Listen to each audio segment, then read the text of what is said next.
Now we're going to print my little speedy cut. I have my ink that I had mixed and saved.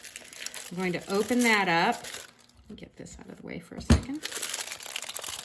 All right, and I'm going to take a little bit and put that there.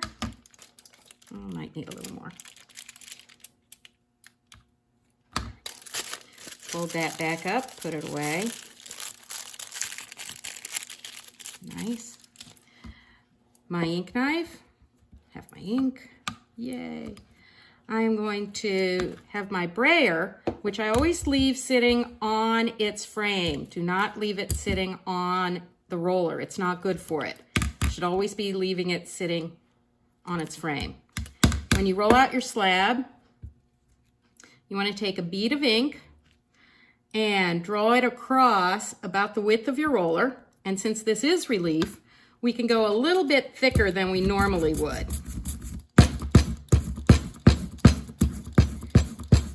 Like that. Look at that. I have my speedy cut. We're going to roll on this and see what we have. When we're ready to print, for right now, you can either go with even copy paper to see what you have. I also have newsprint and a range of things. We can use our hand, but just so you're aware of some other tools. This is called a barren. This is a cheapy one, and we can rub the back of that. You can also use old school spoon or wooden spoon, or even a bone folder to rub on the back. So you have many options for what will work. To roll this, I have it on the shelf paper so it doesn't go anywhere. And I'm going to need to ink this up, recharge,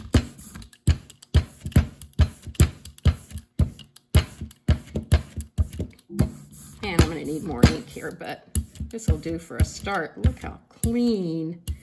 That's really not bad. Now, because I had left edges, I am going to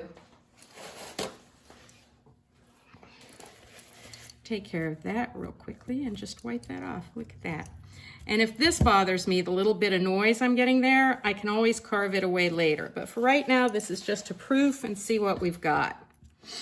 So I have that. Your choices are to either have this down and put your paper on top and rub the back of your paper, or you can also, because this is so flexible and I've trimmed around, I can put my piece of paper down and figure out where I want to lay this. For right now, I am going to scooch this all over a little bit.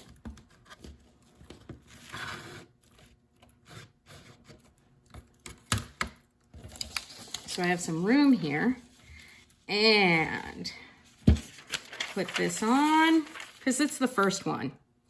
And then I'm even going to just use my hand.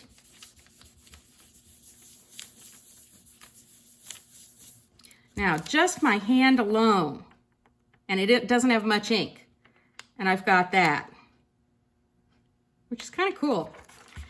If I rub that with a flat, you can even use a doorknob, you know, a wooden doorknob. If I rub this, because it's flat, let's see what that does. Gets a little bit more intense, right? There you go, that's a good start. Now I am going to add a little bit more ink to my slab because this is a solid and we're going to use up that ink a little bit more. But whenever you print, you never take all of the ink off. So now there's a little bit left on there. That's going to help build up the next round so that it should print even a little bit more fully with less effort.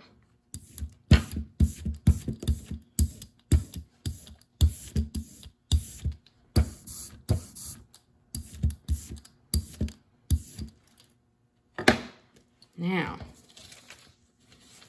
I'm going to go with another newsprint.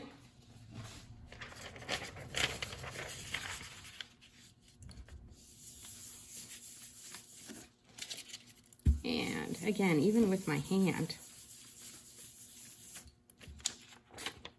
Oh yeah, because I have more ink on there, right? Rub that.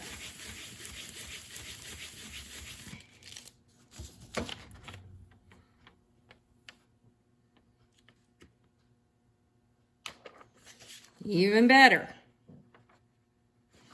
Now, let me ink this up one more time. We're going to play just a little bit.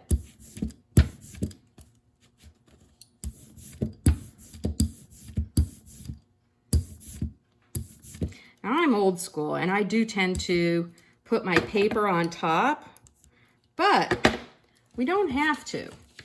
So if I have this, and I've got, this is just cheap copy paper, just to play around for a little bit. Nope, I just said I wasn't going to do it that way.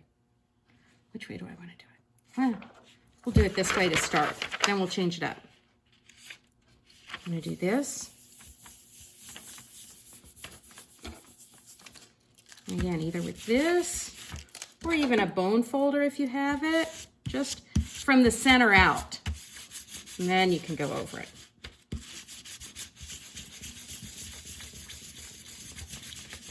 Depends on how saturated you want it to be. All right, so I have that. Now let me ink it up again. And it's not heavy in terms of amount of ink. That's fine. I'm just playing around right now.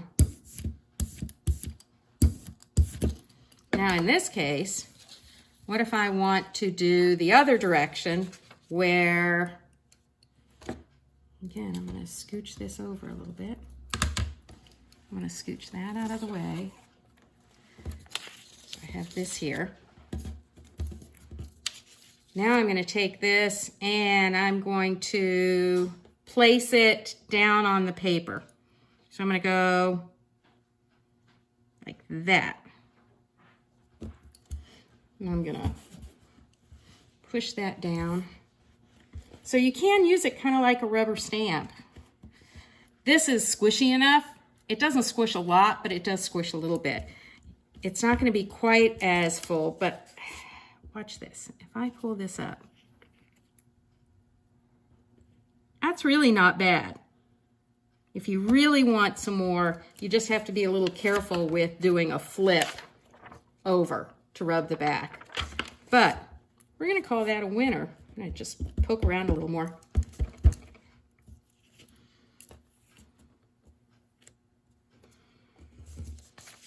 And now I've started to create other shapes. And then I can ink it up again. And this could be done in different colors. And then layer. But it's that easy to print. Think of it as a rubber stamp. The Joyous Speedy Cut. It is very flexible, so you can kind of layer, and I could create almost a little mandala around here, all sorts of things. All right, and if without inking it up again, one more thing. What if I go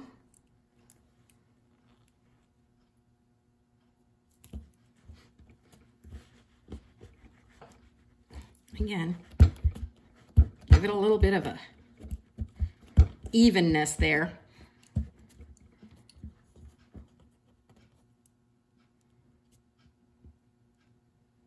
There you go. Now that we're seeing here because that's where it had overlapped there. So I had more ink there. And there we have a ghost. And I could go even again and do another ghost and get even a lighter range. If I do that. Now for this, because it is so light, I am going to flip it over. Just because. So I can get a little bit more off. Not much left, but there we go. You can see my fingerprint. There you go. It's open to a lot of experimentation and mucking around. There you go.